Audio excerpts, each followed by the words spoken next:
Well, hello there. Long time no talk.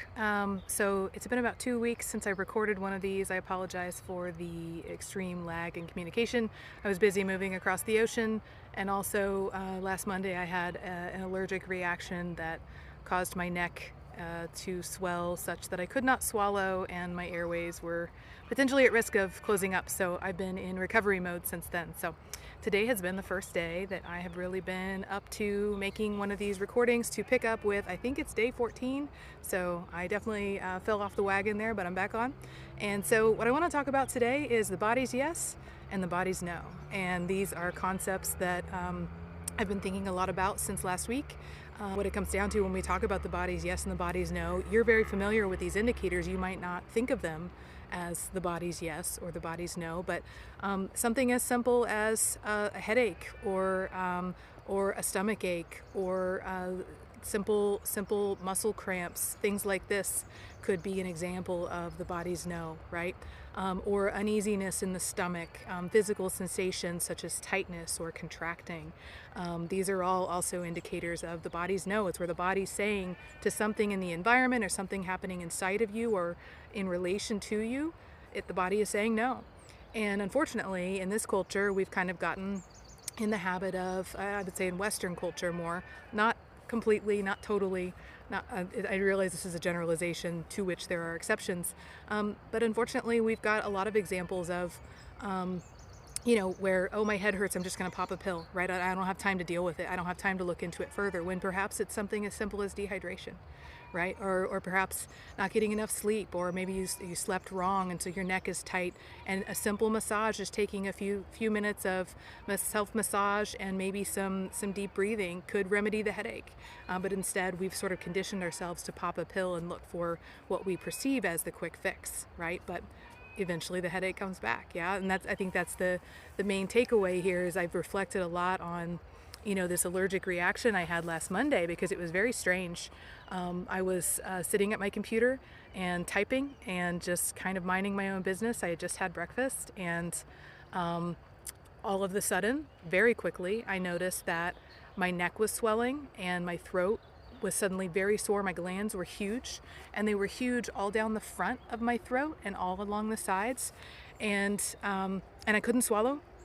And I mean, even now, I'm like starting to remember those sensations, and it was really frightening, because I am in Portugal, where I don't speak the language yet. I'm learning, but not quickly enough to navigate the emergency room by myself. And thankfully, where I live is there are not that many English speakers, and I did that on purpose because I want to learn the language. But when I needed emergency services, that was a bit inconvenient. And so thankfully, a friend was in town for Easter visiting his family, and so he was able to come and take me to the ER and help me navigate the system there, with the language barrier and everything. So I'm so grateful that it worked out that way. But I've thought a lot about, what I actually looked up the meaning of an allergy, energetically and spiritually as well, because that's how I think about things. Is things start first in the energy body and then they move inwards. And even something like an allergic reaction, there's energy to it, of course, and it's a reaction that's physiological, but energy causes physiological reactions too, yeah. And so what I read is that it's generally, allergy is an indicator of resistance, right? Which, okay, that makes total sense. Like, the body is physiologically resisting a substance that doesn't work for it for whatever reason. But also, emotionally, I've sort of been reflecting on, what am I resisting emotionally? Like, what aspects of this transition, which has come with a lot of release, conscious release on my part, and I don't want to call it loss, but definitely, creating space, right? That space being left by aspects of my life that are no longer, right, a part of my life, and people that are no longer a part of my life. And so I've really been reflecting on that, and so I think the main takeaway here is, if you are someone who experiences regular headaches or frequent sort of chronic recurring pain, or like myself, I've dealt with anxiety for most of my life, even from the time I was very young. and some of the physical indicators of that. What is the body wanting to tell you? And I was talking with a friend just this last week, a couple days ago, who has been having a lot of sleep issues.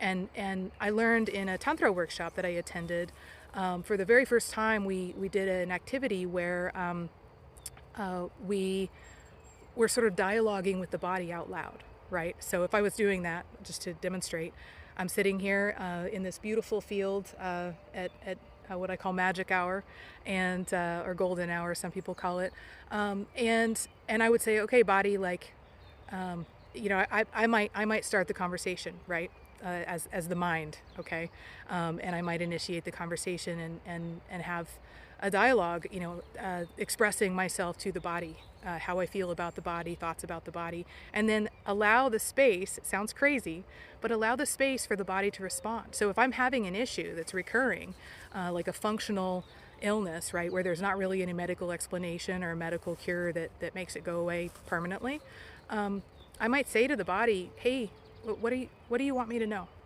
What am I missing? What am I not aware of that you want to tell me? And then really listen, really open yourself to the response, and it may not manifest as like actual physical words that you hear. I mean, it won't probably, but you may receive some sensations. You may receive some awarenesses. Maybe not right in that moment, but soon thereafter. And keep in mind that the body operates on what's called organismic time, not like calendar time the way we humans do. Yeah, and so things unfold more slowly, maybe more subtly. And so allowing time and space, but this is one way to really get to what's going on with the body, and really draw on and collaborate with the wisdom of the body.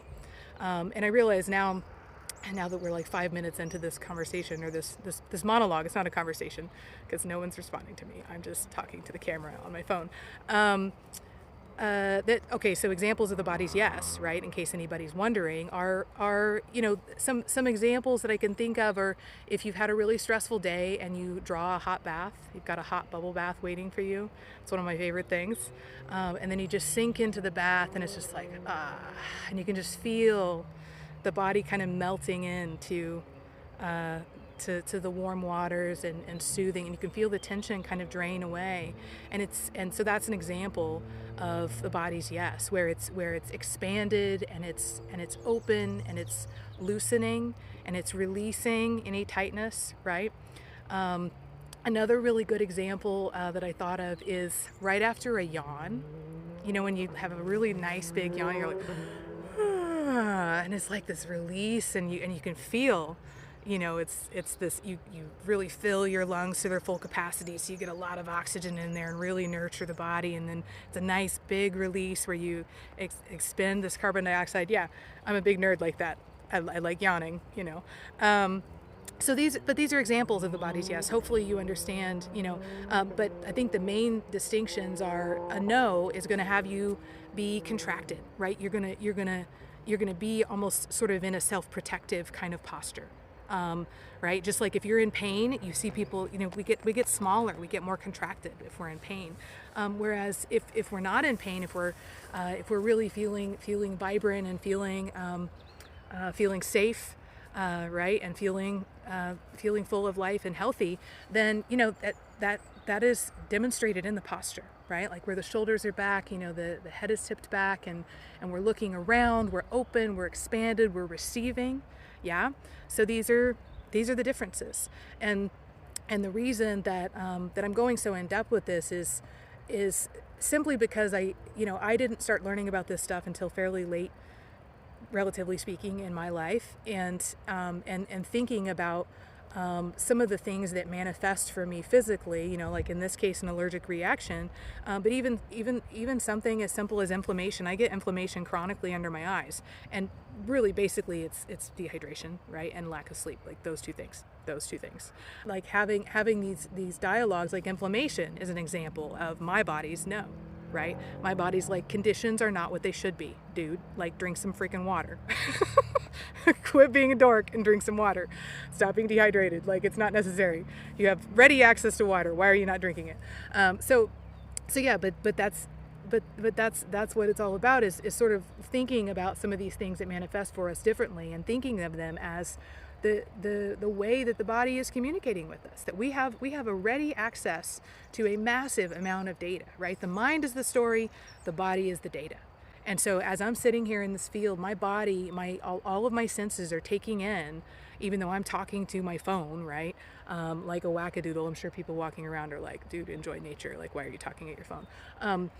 But my body's taking in all of the indicators of this beautiful environment. And it is really quite lovely, if you want to see. Ta-da! Minus the power lines and the sun behind me, the massive pole. So, there are a few indicators of human civilization, but other than that, it's really nice. It's a nice field, lots of rocks, lots of trees, lots of green. I'm enjoying it. So I think this is the main thing, is just to think about some of the things that we view as inconveniences as actual gifts from the body going, hey dude, like, this is what's happening. And if we just take a couple minutes to have this dialogue and say, all right, what can I learn from this, right? And what needs to shift for me to give you, body, what you need? Yeah. Taking cues from our environment. If the body is feeding you information about a particular situation or a particular thing, the body might be saying no to a particular person, right? Like, I've been on dates before where my body was like, nope, don't, no, nothing past appetizers with this one, no, right? And probably exactly what I'm talking about, right? Your body probably has its own tells. And so just being really dialed into what are your body's unique tells or indicators that it's a no, right? What are your body's unique indicators that it's a yes? And just being really respectful of the fact that we have this amazing resource with you at all times. It's the only companion that you will enter the world with and exit the world with, and ain't no ifs or buts about it. It is what it is, right? Like, this is your vessel, and it's a blessing to have said vessel. And so learning how to work with it, learning how to collaborate with it as your best resource is really key. And on my part, I've really benefited a lot from this allergic reaction situation, even though it was really terrifying. And I'm really grateful that I had a friend close by who could help me, and who was willing to spend 4 hours with me in the emergency room. I really learned a lot about where I thought I was in terms of my emotional sort of, I guess, progression or evolution around my current situation, and where I actually am. Like, that there's still stuff for me to look at, and in fact, like, there's a lot of resistance to certain things that's still in there. That needs to be seen and needs to be acknowledged. Yeah. And then also, now I have an EpiPen, so there's that, right? And also, I'm not going to be eating goat cheese again anytime soon, because I'm pretty sure that was the culprit, which is sad because I like goat cheese a lot. But breathing, goat cheese, breathing wins. That's how it is.